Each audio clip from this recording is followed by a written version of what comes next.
Hi, I'm Laura Manick, and I'm so excited and thrilled to share this pack with you. Spain and Portugal, two of the most unbelievable wine producing countries in the world. I guess it's a good thing and a bad thing that Spain and Portugal, because they're same peninsula, they're not as well known as France or Italy. And I mean, I know so many people that are passionate about these wines, like just literally feel so strongly, but you know, luckily for us, not everyone's watching, and there's still some really exceptional values. So in this pack we have an Albarino from Spain. It's from this region called Galicia, and Galicia is on the coast, and the fish, the crudo, the shellfish, they're unbelievable, and the wines from that area go perfectly. So this Albarino is summertime, some gambas, some grilled shrimp, and this wine, you will not be disappointed. Then I'm sending you an Encruzado. So it's Encruzado blend from Portugal, and I think about this summer fresh, citrusy, squeeze it on an oyster. This wine tastes like that. So you're gonna have a wine called Prunus, which is a white wine from Portugal, and it's delicious. A couple weeks ago, I introduced you to a grape called the Jaén, and I was like, Jaén, it's also known as Mencia from Spain. Well, this is how like we connect dots, because this week I'm sending you a red wine from the Valdeorras region of Spain from the Mencia grapes. So did Jaén come before Mencia, or did Mencia come from Jaén? I don't really care, but what I really like is that you're like, oh, I know that grape. I had it 2 weeks ago. This is the difference. And last but not least, a delicious red wine from Alentejo. Alentejo is this like southern region of Portugal, which is like this beautiful beach town. It means like beyond, and Alentejo is beyond the Tajo River. And this is a red blend that's just like juicy and jammy and sure to please your Napa Valley wine friends. This is an Albarino, and the first wine is Albarino from Rías Baixas, which is a region on the coastline, the Atlantic coast of Spain. And Albarino is a grape that they say could be related to Riesling, and so Alvarinho, or of the Rhine. It's really exciting to me. Whenever I teach people about blind tasting and I'm like, do you want to know what Albarino is like? I always say it's the fruit of a Riesling. Maybe another kind of grape that you can compare it to is Sauvignon Blanc. So you have like fruity, fresh peaches like Riesling, and then citrus and lemon and lime like a Sauvignon Blanc. However, both of those two wines are not at all what this wine tastes like. It's just like the good of both of those two wines. So the body is medium. It's not really overly acidic. It has a freshness, but it also has like a weight to it that's more oily, or just kind of a little more textured. I also say that Albarino, because it's so close to the Atlantic Ocean, it often smells like sea, like the sea breeze, like fresh summer nights, salty, and has a little bit of floral qualities, like almost like lilies. So, salted lilies, anyone? This is our Albarino.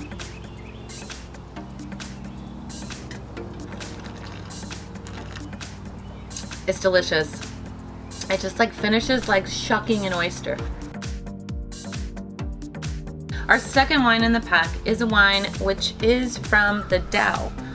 So the name is DAO with a little accent. Or when I was there, I was working with the Portuguese government on some, ambassadorship, where I was promoting different wine regions just to like help bring the Portuguese wines to the American market.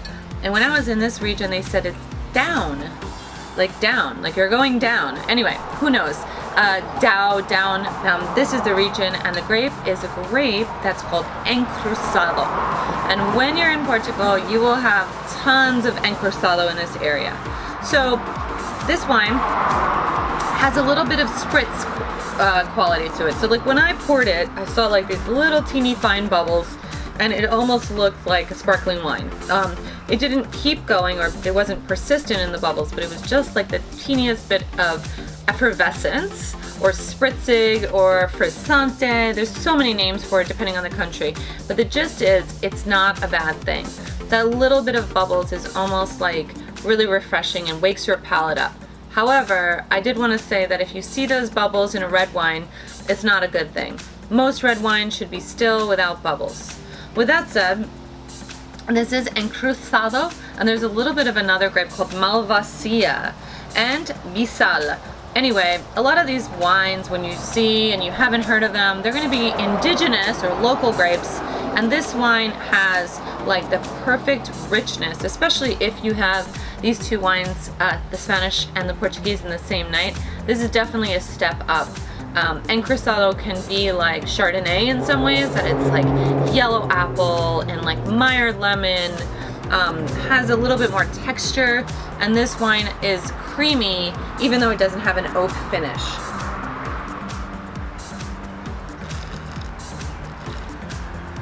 Again, man, that's so good. It has like the littlest bit of floral on the end, and it's creamy and salty.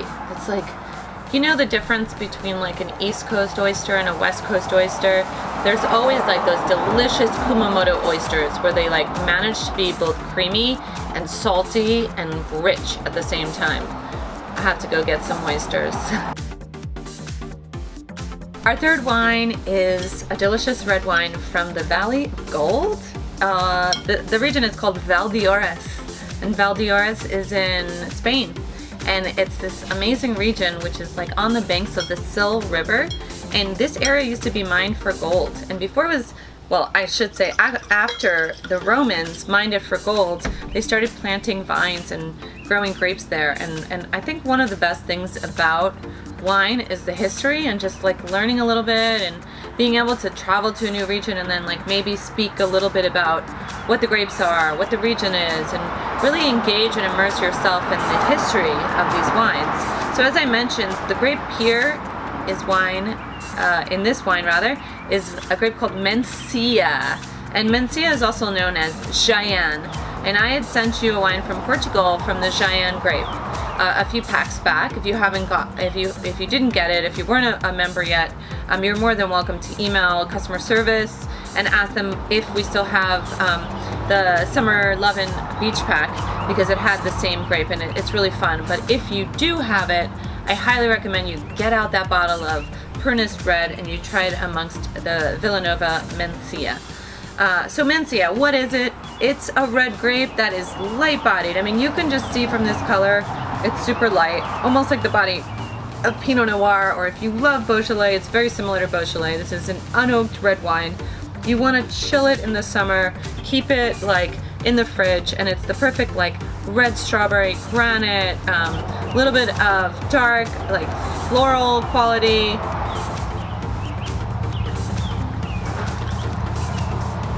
Oh my god, smoky on the finish, and almost like filet mignon. Like it has a ton of texture, but it has a lot of like silky round qualities to it too. So if you're having duck, turkey burgers, or filet mignon, this Mencia is for you. Our last and final wine is the José de Sousa, which is a red blend from Alentejo. And this is a really exciting wine because it totally contrasts the last wine from Spain, the Mencia. So this is a grape which is 52% Grand Noir. And Grand Noir is like, you know, because of course all the cool kids are drinking Grand Noir. Grand Noir is a blend or a crossing of a grape called Petit Bouschet and Aramon Noir. Like never before did you think you were going to try these grapes. Anyway, that grape formed Grand Noir, and then you have a little bit of Trincadeira and another grape called Aragonês. So anyway, I love to throw in my Portuguese accent, but really more importantly, what does this wine taste like? So South Central Portugal, very warm. It's the home of pork, which we use to close the bottles. And a lot of times you'll see in this southern region just south of this area called Algarve, Like almost 90% of the world's porks come from this region. So it's an exciting region because it's relatively up and coming. It's like unbelievably beautiful for beach towns. If you think about Ibiza or the French Riviera, like you need to be thinking about Alentejo in the same sentence. As I mentioned, it means beyond the Tejo. So it's very far, southern, beautiful beach town. But the Reds are pretty serious.